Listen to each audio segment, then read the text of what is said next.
بسم اللہ الرحمن الرحیم۔ حضرت ابو ہریرہ رضی اللہ تعالی عنہ نے عرض کیا، یا رسول اللہ صلی اللہ علیہ وآلہ وسلم، قیامت کے دن آپ کی شفاعت سے سب سے زیادہ سعادت کسے ملے گی؟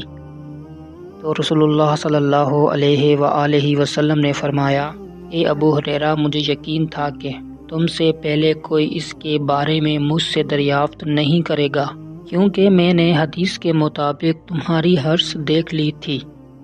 سنو، قیامت میں سب سے زیادہ فیضیاب میری شفاعت سے وہ شخص ہوگا جو سچے دل سے یا سچے جی سے لا الہ الا اللہ کہے گا۔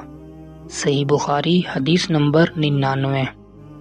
نبی اکرم صلی اللہ علیہ وآلہ وسلم نے فرمایا، کیا تم میں سے کوئی شخص اتنا بھی نہیں کر سکتا کہ ایک رات میں تہائی قرآن کی تلاوت کرے؟ صحابہ اکرام نے عرض کی، کوئی شخص تہائی قرآن کی تلاوت کیسے کر سکتا ہے؟ آپ صلی اللہ علیہ وآلہ وسلم نے فرمایا، قل هو اللہ احد، ایک تہائی قرآن کے برابر ہے۔ صحیح مسلم حدیث نمبر 1886۔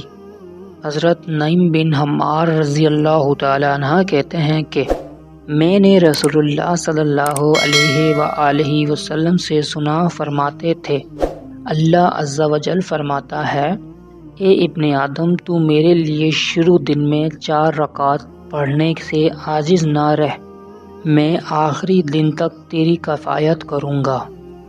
سنن ابو داؤد حدیث نمبر 1289۔